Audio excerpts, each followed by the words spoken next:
doutrina que tem a caridade como bússola.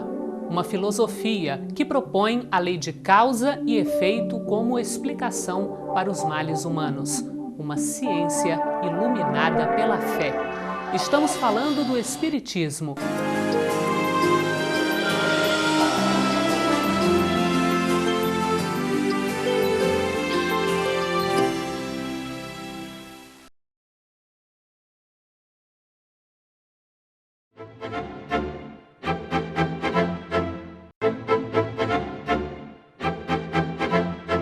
Começa agora mais um programa Transição. É uma alegria estar com vocês novamente.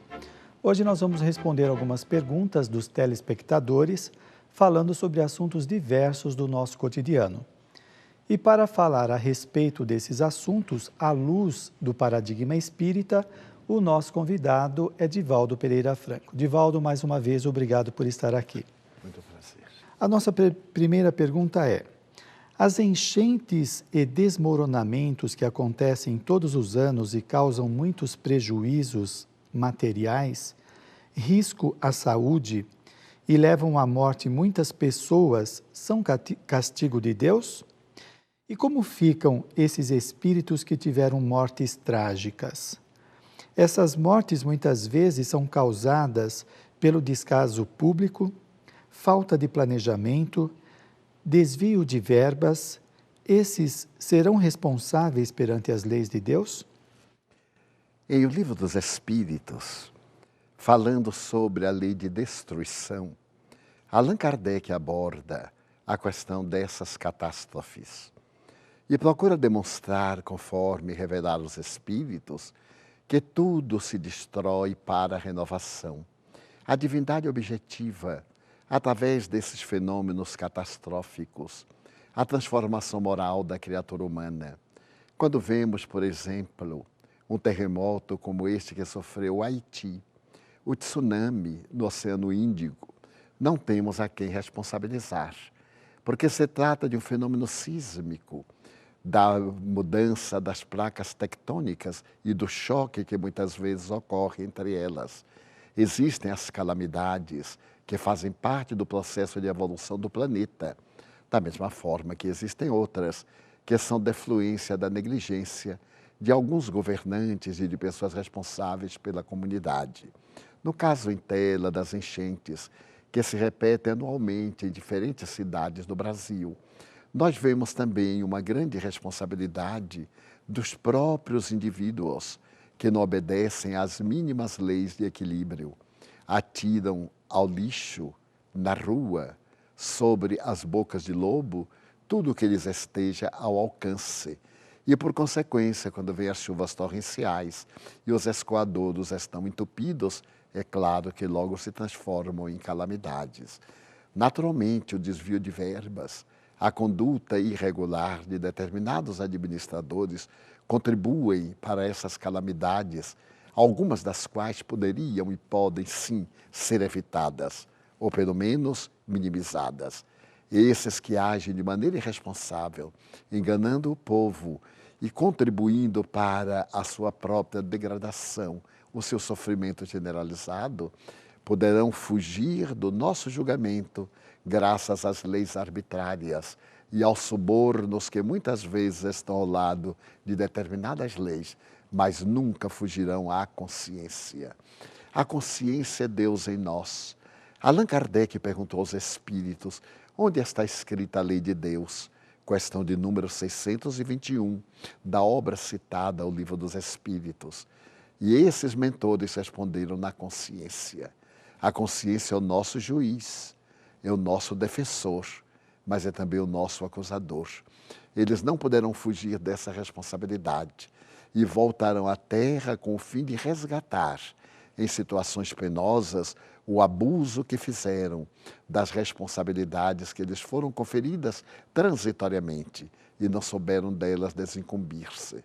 Aqueles que foram vítimas dessas calamidades estão restaurando a sua paz interior.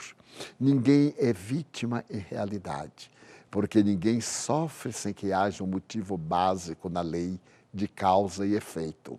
Tudo aquilo que nos acontece é efeito de ações anteriores. A felicidade, mas também a desdita. A alegria, mas também a tristeza. A saúde, igualmente a enfermidade. Esses indivíduos que são vítimas desses desmoronamentos, deslizamentos de terras, que poderiam ser evitados graças a um bom planejamento e, por outro lado, graças ao respeito dos construtores dessas áreas de risco, as vítimas estarão abençoadas por Deus, porque resgatam débitos contraídos no passado e elevam-se. A vida física é apenas transitória. Naturalmente que é de provocar muita comoção quando ocorre um fenômeno dessa natureza e nós descobrimos que, por negligência de alguns administradores, mas outros pela fatalidade da evolução, mas sempre a vítima estará em boa condição, enquanto o irresponsável irá resgatar mais tarde a sua negligência. Divaldo, dentro dessa linha de pensamento, os adolescentes que picham monumentos, os baloeiros que soltam seus balões por diversão, pessoas que depedram a natureza e muitas vezes achando que estão fazendo aquilo que é condizente com a sua idade, com a sua juventude e muitas vezes justifica o seu comportamento dizendo que todo mundo faz, por que eu não vou fazer? Se a lei de ação e reação vige em nossas consciências, tudo que eles estão fazendo, eles arcarão com as consequências. Sem a menor sombra de dúvida. É lamentável que a cultura moderna transforme a pichação em arte, em uma arte deplorável, sem o menor respeito pela arte legítima, especialmente quando os pichadores elegem monumentos artísticos, residências, institutos de tecnologia, para poder deixar a sua marca, característica da selvageria. No fundo, são espíritos enfermos, profundamente atormentados, que se comprazem em praticar o mal. Quando vejo, por exemplo, os hackers dos computadores enviando vírus para destruírem as memórias dos computadores, ou entrarem nos segredos para poder criar situações embaraçosas, são criminosos perfeitamente conscientes. Eles irão responder perante a divina justiça. Os baloneiros, que sabem dos prejuízos que causam, esses balões, quando caem ainda com a bucha acesa, quantos incêndios florestais, residenciais, e eles continuam realizando como uma diversão danosa para a coletividade, são criminosos. Todos aqueles que desrespeitam as leis estatuídas, estando fora da sua injunção, estão adquirindo débitos muito graves perante a consciência cósmica. E ninguém burla as leis cósmicas de forma que fique indene ao ressarcimento em reencarnações futuras, quando isso não ocorre nesta mesma reencarnação. Divaldo, as anunciadas transformações do planeta, agora reforçadas pelas alterações climáticas intensas, ocorrências de tragédias coletivas, são as mudanças em processo que transformarão o planeta em um planeta de regeneração? Já atingimos uma culminância ou ainda viveremos dias mais difíceis e traumáticos? Segundo os espíritos, está começando o período de renovação. Reencarnam-se na Terra hoje entidades nobres, não somente aquelas que viveram no passado, trazendo a grande contribuição da arte e da beleza. Sabemos que este século será o século da arte, do amor, da beleza, para poder utilizar-se da tecnologia de ponta, a fim de propiciar à criatura humana a delicadeza, desenvolver a sensibilidade, produzir-lhes empatias transcendentais. Também todos esses fenômenos estão acompanhados de muitas dores e sofrimentos. Se nos recordarmos, por exemplo, do sermão profético de Jesus, conforme anotado por Marcos 13, 1:33 no seu Evangelho, as dores estarão presentes de tal forma que Jesus disse: e se eu não interferisse junto a meu Pai para aplacar, o volume dos sofrimentos seriam muito maiores.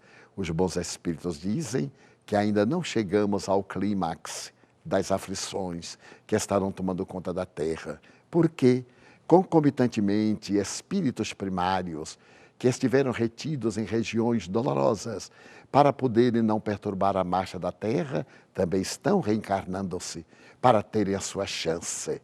Caso optem por continuar no mal, serão exilados para planetas inferiores temporariamente, a fim de voltarem depois e acompanhar a marcha do progresso terrestre. Estamos, sim, sem a menor sombra de dúvida, na madrugada que antecede o amanhecer do mundo de regeneração, vivendo ainda a noite das provas e expiações, com os grandes lampejos dos luminares que vieram à Terra para apressar este momento de transição. Divaldo, muitas pessoas estão assustadas com este suposto caos. Atrás deste caos existe uma ordem, existe um planejamento? Os cientistas da física quântica costumam dizer que o caos tem a sua própria ordem. A nossa observação a respeito do caos é uma observação unilateral, porque estamos desacostumados com esse processo de transformação. É natural que tudo isso aconteça para que depois venha a nova era. A tempestade que vergasta, que arrebenta a floresta, contribui grandemente para purificar a natureza, renovar a oxigenação e permitir que as árvores que foram fanadas possam agora reverdecer e prosseguir no seu ministério. Também neste caos moral, neste caos físico que o planeta experimenta, neste caos que a todos nos aflige, logo depois virão a bonança, a alegria. É necessário que nos conduzamos de tal forma que o mal dos maus não nos faça mal, que não permitamos que o seu desequilíbrio afete a nossa harmonia, que as dificuldades externas não trabalhem contra a nossa autoiluminação. Isto sim é fundamental, trabalhar pelo nosso processo de busca do luminoso, como dizia Carl Gustav Jung, da nossa individuação, do reino dos céus que está dentro de nós, conforme anunciou Jesus. Então quer dizer que estas dores, elas também estão ajudando as pessoas a extirpar, colocar para fora as suas maldades, os seus conflitos, as suas dificuldades, colabora para o seu progresso também. Exatamente. À medida em que nós fazemos essa catarse moral dos nossos dramas, dos nossos desesperos e mudamos de atitude para a pacificação, renovamos o mundo. Então nós mudamos o karma do planeta, à medida que mudamos também o nosso karma, utilizando da palavra hinduísta, porque em verdade os espíritas temos em lugar do karma a lei de causa e efeito. Se nós gerarmos novas causas na base do amor e da solidariedade, do respeito, do direito de conceder ao outro o direito de ele ser como é e não lhe impor as nossas cargas conflitivas, é claro que já estamos no mundo de regeneração. Assim começa o mundo de regeneração, depois das aflições, a mudança pelo bem, para o bem e em nome do bem. Divaldo, a coincidência e a fatalidade são a mesma coisa?